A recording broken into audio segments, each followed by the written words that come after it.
अस्सलाम वालेकुम नाज़रीन, रिपोर्टिंग विद असद में आपको खुशामदीद। नाज़रीन, बड़ी ख़बर है, ब्रेकिंग न्यूज़ ये है कि इस्लामाबाद हाई कोर्ट ने मियां नवाज़ शरीफ को एवनफील्ड अपार्टमेंट रेफरेंस में एक तरह से क्लीन चिट दे दी है। इस्लामाबाद हाई कोर्ट के दो रुकनी डिवीज़न बेंच ने मरियम नवाज़ की एवनफील्ड अपार्टमेंट रेफरेंस में जो सज़ा के ख़िलाफ़ अपील थी उस पर तफसीली फ़ैसला जो है वो जारी किया है, और उसमें तफसीली फ़ैसले में ये करार दिया है बेंच ने कि नैब ये साबित करने में नाकाम रहा है कि एवनफील्ड अपार्टमेंट मियां नवाज़ शरीफ की ज़ेर मलकियत थे। एहतसाब अदालत ने फ़ोटो कापियों पर मुश्तमिल दस्तावेज़ात पर नवाज़ शरीफ और मरियम नवाज़ को सज़ा सुनाई और उनको नाअहल करार दिया। ये बात लिखी है इस्लामाबाद हाई कोर्ट के दो रुकनी डिवीज़न बेंच ने। और अदालत ने तफसीली फ़ैसले में मियां नवाज़ शरीफ और मरियम नवाज़ से मुतल्लिक मज़ीद क्या ऑब्जर्वेशन दी हैं, और ये कि इनके जो ये अभी तफसीली फ़ैसला है, मियां नवाज़ शरीफ के जो पेंडिंग अपील्स हैं उन पर इसका क्या असरात जो है मुरतब होंगे, इसकी तफसीलात जो है वो इस व्लॉग में जानिए। लेकिन अभी तक अगर आपने ये channel reporting with Asad subscribe नहीं किया तो चैनल ज़रूर सब्सक्राइब कीजिए। तो नाज़रीन, ये जो इस्लामाबाद हाई कोर्ट का 42 सफ़ात पर मुश्तमिल तफसीली फ़ैसला, जो कि जस्टिस आमिर फ़ारूक जो कि सीनियर प्यून जज हैं और अभी chief justice Islamabad high court के वो बनने जा रहे हैं, और साथ में जस्टिस मोहसिन अख्तर कियानी, ये दो सीनियर मोस्ट जजेस हैं इस्लामाबाद हाई कोर्ट के, उन्होंने ये फ़ैसला जो है वो तहरीर किया है। और इस फ़ैसले में उन्होंने क्या लिखा है, ये उसके जो इक़्तिसाबात हैं वो मैं आपको बता रहा हूँ। इसमें उन्होंने ये लिखा कि it is interesting to note that none of the documents provided by the prosecution has proved that Mian Nawaz Sharif has anything to do with the Avenfield apartments. तो इसमें एक चीज़ जो है वो उन्होंने लिखा कि ये दो कंपनियां थी जिनकी ओनरशिप थी एवनफील्ड अपार्टमेंट्स की। नैब ने ऐसी कोई चीज़ें सामने नहीं लेके आए जिससे ये साबित हो कि ये दो कंपनियां कभी भी नवाज़ शरीफ के ज़ेर मलकियत है। ना कोई title of land Nawaz Sharif के नाम पर है, और ना ही कोई ऐसी कोई ट्रांजैक्शन है मियां नवाज़ शरीफ की जो कि वहाँ पर गई हो और उसमें ये चीज़ साबित हुई हो कि ये पैसे मियां नवाज़ शरीफ ने इन अपार्टमेंट्स के लिए भिजवाए थे। और यहाँ पर यह बड़ी बात काबिल ज़िक्र है कि बेंच ने, जो दो रुकनी बेंच है, इसने मियां नवाज़ शरीफ के जो है केस के मेरिट्स वो क्यों डिस्कस किए जबकि उनकी अपील उनके सामने नहीं थी। तो उसका जवाब भी जो है वो उन्होंने तफसीली फ़ैसले में लिखा है कि चूँकि जो नैब ने जो इल्ज़ाम लगाया था मरियम नवाज़ पर, जिनकी अपील जो है वो इस्लामाबाद हाई कोर्ट सुन रही थी, वो ये थी कि उन्होंने प्रिंसिपल एक्यूज़ जो कि उनके वालिद थे मियां नवाज़ शरीफ, उनकी मावनत की, उनके साथ जो जुर्म एआनत की है। तो इसलिए ये अदालत के लिए ज़रूरी था कि वो देखे कि नवाज़ शरीफ के ख़िलाफ़ क्या एविडेंस है, ताकि फिर उसी की बुनियाद पर मरियम नवाज़ जो है उनकी अपील डिसाइड की जा सके। तो उस तनाज़र में जो है वो उन एविडेंस का जो है वो जायज़ा लिया गया, मियां नवाज़ शरीफ के ख़िलाफ़ जो सबूत आए थे, और उसमें इस्लामाबाद हाई कोर्ट ने ये कंक्लूड किया कि ये जो एविडेंस है ये साबित नहीं करते कि ये जो जायदाद थी एवनफील्ड अपार्टमेंट रेफरेंस की, ये मियां नवाज़ शरीफ की ज़ेरे मलकियत थी। और ये भी जब उनकी मलकियत नहीं इस्टेब्लिश हुई तो फिर मरियम नवाज़ का जो बेनिफिशियल ओनर होने का जो इल्ज़ाम है ये तो बहुत ही दूर की बात है। और इसमें इसके साथ साथ इस्लामाबाद हाई कोर्ट ने ये भी जो है करार दिया है कि जो एविडेंस आया था, जो मोज़ैक फोंसेका का जो कुछ लेटर्स थे, उसके हवाले से भी इस्लामाबाद हाई कोर्ट ने जो लिखा है कि ये फ़ोटो कापीज़ जो हैं उनके पर मुश्तमिल ये सबूत थे, और उसमें जो ये लॉ फर्म है, ना तो इसके किसी बंदे को जो है वो बतौर विटनेस मोज़ैक फोंसेका के, ना तो इसके किसी बंदे को जो है वो बतौर गवाह अदालत में पेश किया गया, और ना ही जो ब्रिटिश वर्जिन आइलैंड की जो फाइनेंशियल इन्वेस्टिगेशन एजेंसी है FIA, ना तो उन्हीं का कोई रिप्रेजेंटेटिव जो है वो अदालत में आया और उसने आकर उन डॉक्यूमेंट्स को ओन किया और ये स्टेटमेंट दी कि ये जो है ये डॉक्यूमेंट्स जेन्युइन है। कानून शहादत के हवाले से इस्लामाबाद हाई कोर्ट ने एक बड़ा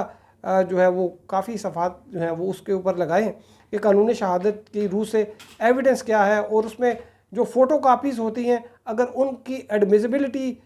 को वज़ा करने के लिए कि किस पैराए में जो वो किया जा सकता है, उसका भी जिक्र किया है कि कानूनी शहादत में क्या है, और साथ में ये भी जिक्र किया है कि ये जो रिक्वायरमेंट्स थी वो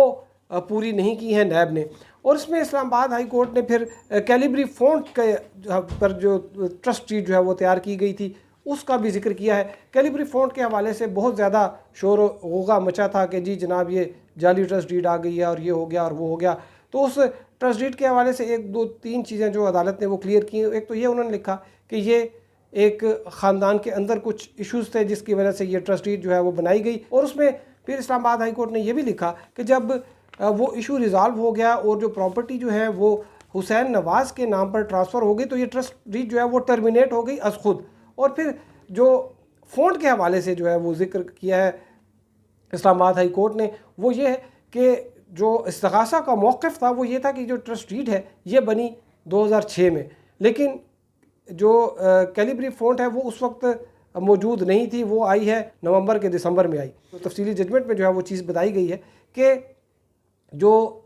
फॉरेंसिक एक्सपर्ट थे रॉबर्ट रेडले, उन्होंने अपने जरा के दौरान उन्होंने ये बताया जब उन पर क्रॉस एग्जामिनेशन हुई कि जो कैलिब्री फ़ॉन्ट थी इसके लिमिटेड जो है वो वर्जन जो है वो अवेलेबल थे अप्रैल 2005 में। उसमें उन्होंने लिखा कि वो ख़ुद भी इस्तेमाल करते रहे। उसमें यह भी लिखा कि उसके बाद ट्रस्ट डीड तैयार होने से पहले का जो टाइम था उसमें कम अज़ कम इसके 6 वर्जन जो है वो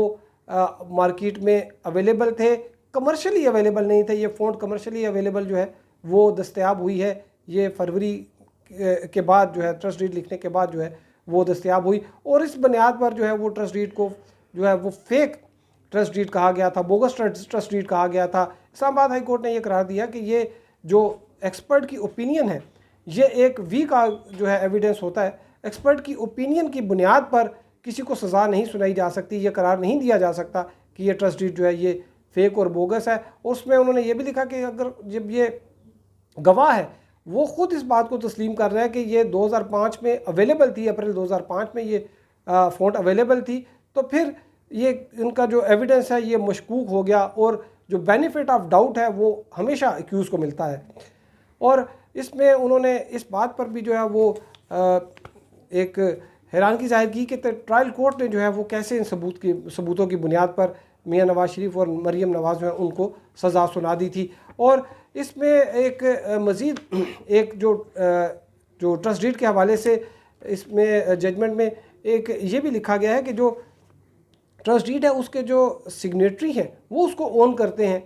जिन्होंने एग्जीक्यूट किया वो उसको ओन करते हैं। तो फिर इसको बोगस ट्रस्ट डीड या फेक ट्रस्ट डीड जो है वो नहीं करार दिया जा सकता, इसको जाली ट्रस्ट डीड जो है वो नहीं करार दिया जा सकता। तो ये चीज़ें थी जो कि अभी जो जजमेंट आई है तफसीली फ़ैसला उसमें है। और उसका असर जो है वो मियां नवाज़ शरीफ के जो कि अभी पेंडिंग है केस उनका, अभी उनके एवन फील्ड रेफरेंस और अल अज़ीज़िया जो रेफरेंसेस हैं उनमें उनकी अपीलें जो है वो अदालत में अभी पेंडिंग है। ये मामला अभी इस्लामाबाद हाई कोर्ट में पेंडिंग है। तो चूँकि एविडेंस जो है वो सेम है, एक ही तरह का एविडेंस है मियां नवाज़ शरीफ के ख़िलाफ़ भी, मरियम नवाज़ के ख़िलाफ़ भी एवन फील्ड में, और तकरीबन उसी किस्म का अल अज़ीज़िया में जिनमें उनको सज़ा हुई है। तो जब अदालत की तरफ से ये एक चीज़ें आ गई, ये एक टेंटेटिव असेसमेंट है अदालत की जो कि उन्होंने इस वजह से अखज़ की कि मरियम नवाज़ का रोल मुतय्यन करना था। तो जब ये चीज़ इस्टेब्लिश हो गई, अपील जब उनकी समाअत होगी मियां नवाज़ शरीफ की, वो जब भी आएंगे, लगता है कि अनकरीब वो आ जाएंगे, तो फिर ये मामला जो है ये एक तरह से एक ऑलरेडी सेटल्ड एक इशू होगा और उनको ज़्यादा ज़ोर नहीं लगाना पड़ेगा, ज़्यादा टाइम नहीं लगेगा कि वो जो एक्विटल अपना जो है वो उसका केस जो है वो कंक्लूड करें यहाँ पर अदालत में। और न सिर्फ इसके एवन फील्ड में बल्कि अल अज़ीज़िया में भी उनको इस जजमेंट से जो है वो काफ़ी हेल्प मिलेगी। इससे न सिर्फ उनको अखलाकी तौर पर, कानूनी तौर पर, बल्कि सियासी तौर पर भी जो है मियां नवाज़ शरीफ और मरियम नवाज़ जो हैं उनको काफ़ी बूस्ट मिलेगा। तो बहरहाल इस हवाले से मज़ीद जो अपडेट होंगी वो भी आपके साथ शेयर करेंगे। अब तक के लिए इतना ही। हमारे साथ रहने का शुक्रिया। अल्लाह हाफ़िज़।